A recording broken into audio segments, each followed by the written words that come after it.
Hi, Pack fans. I'm Jeff Gravley, wanting to introduce you to your new volleyball head coach, Luka Slabe. Welcome to the area, Luka. I know it's been a whirlwind for you. Thank you very much for having me. I'm very pleased to be here. I'm excited, and yes, it's been a lot of flexibility required by me and my staff.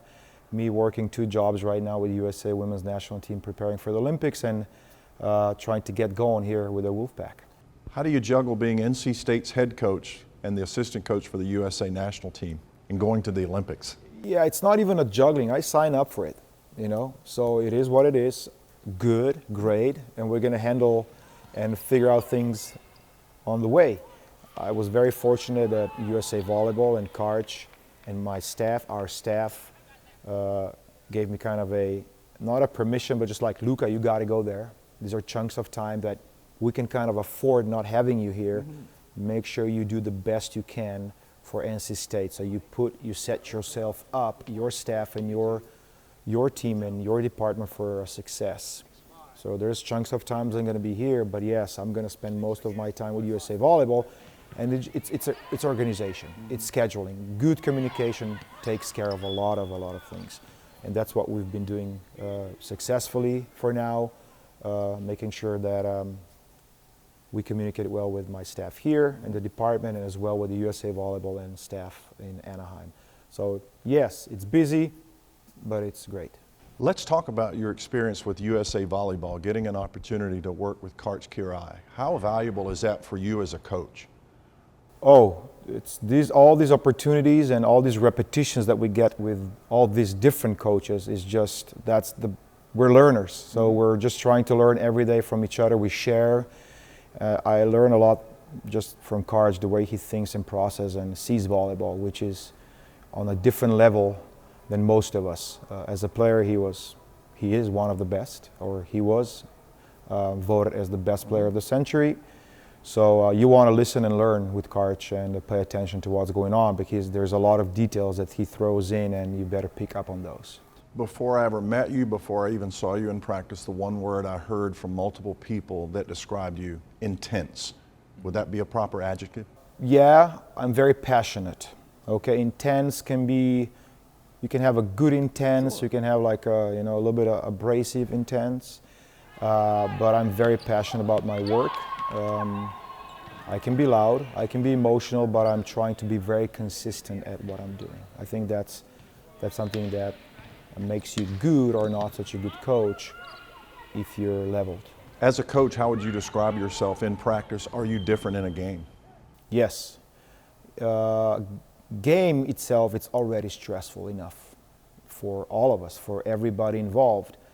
So my job is to evaluate and support my team, not to put additional stress on them with my yelling, with me giving instructions that I usually don't give during the practice, to give a lot of negative feedback. Oh, this is what we just did. We lost points because of this and that. No, that's not what coaches should do during the timeout.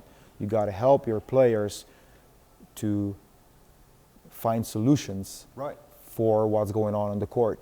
So yes, I'm more leveled up. I'm less intense, even though I would like to jump on the court and play with them, but I just cannot do it, But you can in practice. I watched you in practice. You have the benefit of actually being able to physically show people the proper platform, the proper footwork, the proper arm angle. How valuable is that for you and for them to learn from someone like that?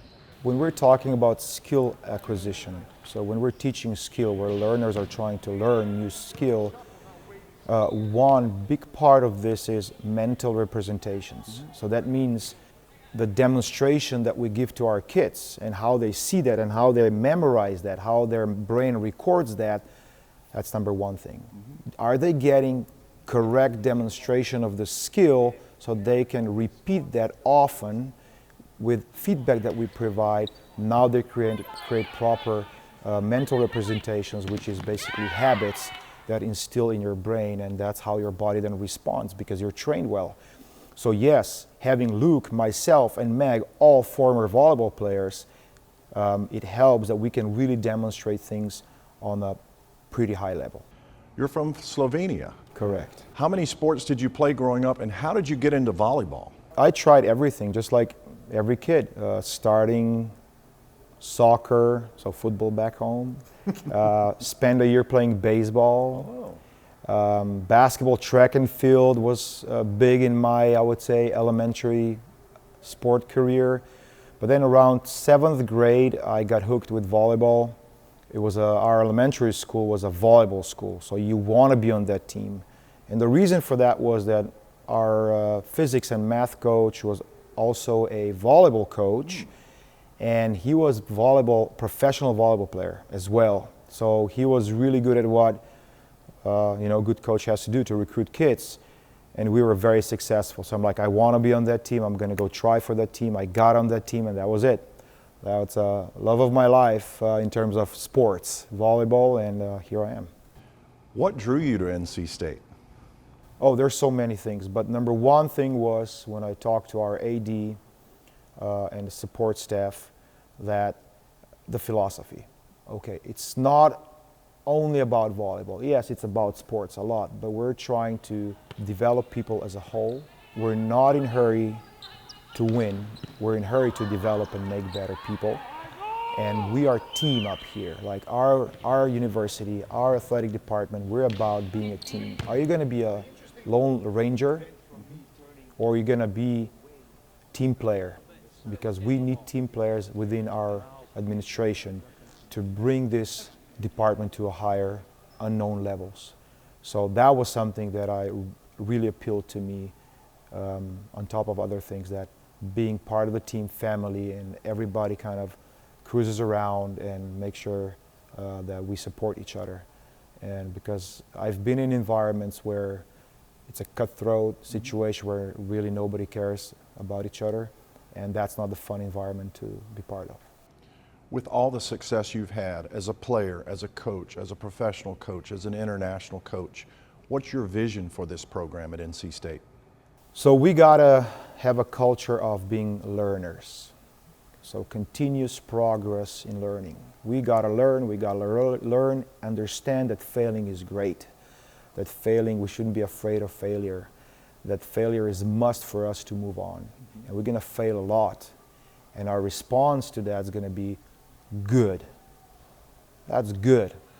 Now we learn something, now we know how to troubleshoot, what we need to do to get better. That's our vision. Be learners, we're responsible for that, all of us, staff and players, and that's gonna guide us to where we wanna be. Tackle 3, 1, 2, 3, back!